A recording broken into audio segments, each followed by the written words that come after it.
जय हिंद। बिहार पुलिस में जिनका रिजल्ट नहीं हुआ वो तो परेशान है ही, लेकिन जिनका रिजल्ट हो गया है वो उससे भी ज्यादा परेशान है।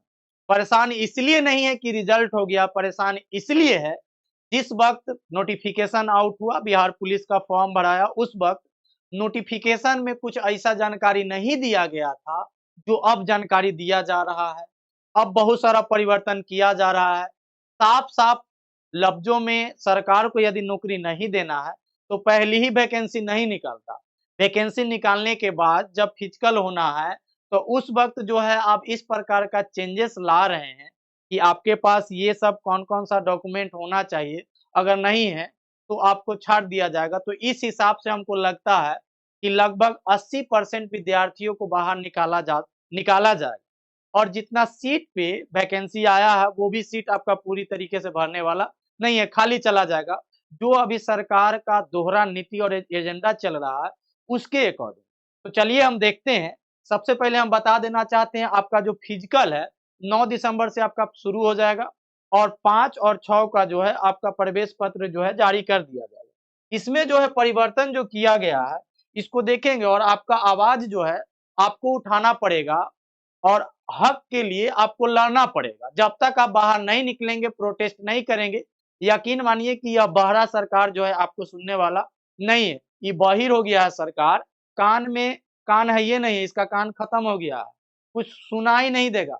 अब सपोज कीजिए कि विद्यार्थी इतना मेहनत करने के बाद जब रिजल्ट आता है और जब फिजिकल की बारी आता है तो क्या बेतुका वाली बात हो जाता है, यहाँ पे ध्यान देंगे।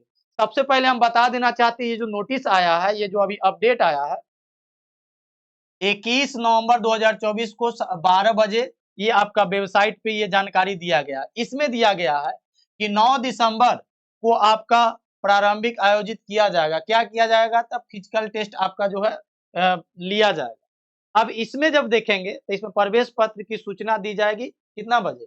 21 नवंबर 2024 को 12 बजे इस वेबसाइट पे दिया गया है। इसमें बताया गया है कि आप लोग जो है ई प्रवेश पत्र डाउनलोड नहीं कर सकेंगे। वे व्यक्ति 5 दिसंबर और 6 दिसंबर को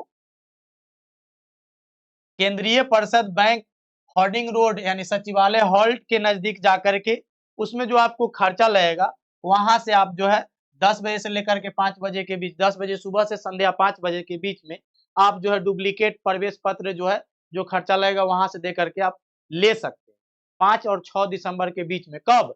जब आप अपना फिजिकल का जो एडमिट कार्ड है वो डाउनलोड नहीं कर पाते हैं, प्रवेश पत्र डाउनलोड नहीं कर पाते हैं, उस स्थिति में आपको ये ऑप्शन दिया गया है कि 5 दिसंबर और 6 दिसंबर को आप ऑफिस में जाकर के वहां से ले सकते हैं। आगे जो चेंजेस इसमें दिया गया है उसको समझिए। इसमें जो कह रहा है, पहला कह रहा है, यहाँ पे बार बार कह रहा है, एक चीज पे आप ध्यान दीजिएगा, बार बार कह रहा है कि उन्हें दूसरा मौका नहीं दिया जाएगा, उन्हें दूसरा अवसर नहीं दिया जाएगा। अब एक बार की बात नहीं है, कई बार बोला गया है कि दूसरा मौका नहीं दिया जाएगा, दूसरा मौका नहीं दिया जाएगा। तो विद्यार्थी जरा सोच समझ करके आप जो है जिस वक्त आपका फिजिकल होगा उसी वक्त आपका डॉक्यूमेंट का वेरिफिकेशन भी होगा, साथ साथ फिजिकल और डॉक्यूमेंट वेरिफिकेशन होगा। और डॉक्यूमेंट में एनसीएल और ईडब्ल्यूएस को लेकर के बहुत बड़ा विवाद है और लाजमी है कि ये होना भी चाहिए और विद्यार्थियों की मांग है तो इसको पूर्ति भी किया जाना चाहिए मेरे हिसाब से। अब सपोज कीजिए ये जो आपको मांगा जा रहा है विद्यार्थियों से,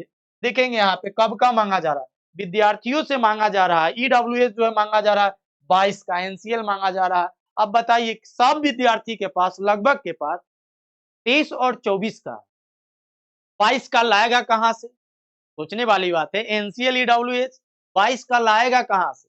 बहुत कम विद्यार्थी के पास है, 9 के बराबर है। समझिए कि अगर ये सिस्टम नहीं हटता है तो बहुत सारा सीट जो है खाली चला जाएगा। तो इसको लेकर के आप लोग जो है आवाज उठाइए और आपका जो ये फिजिकल चलेगा दिसंबर से लेकर के मार्च तक चलने वाला और 9 दिसंबर से आपका फिजिकल शुरू हो जाएगा। अब इसमें क्लियर ये नहीं कहा गया है कि पहले मेल का होगा या पहले फीमेल का होगा, लेकिन इतना क्लियर हो गया है कि 9 दिसंबर से आपका फिजिकल शुरू हो जाएगा। बहुत कम टाइम बचा है, आप लोग दौड़ में लग जाइए। और सबसे बड़ी बात है कि यदि एनसीएल और ईडब्ल्यूएस को लेकर के सरकार अपना निर्णय नहीं बदलते हैं तो हम लोग निर्णय बदलने के लिए सड़कों पर उतरना पड़ेगा। तो उतरेंगे, प्रोटेस्ट करेंगे और अपने मांग को लेकर के अड़िग रहेंगे, जिससे सीट खाली नहीं जाए। काफ़ी विद्यार्थियों जो है मतलब अब देखिए बहुत प्रकार का इसमें धांधली किया गया। सबसे पहले तो इसमें कट ऑफ जारी नहीं किया गया है, ना आंसर शीट जारी किया गया है, तो ये बहुत प्रकार का धांधली हुआ है। और इतना बड़ा धांधली के बाद भी अगर सरकार इस प्रकार का कृत्य करता है, तो हम लोग सड़कों पे उतरेंगे। बहुत-बहुत धन्यवाद।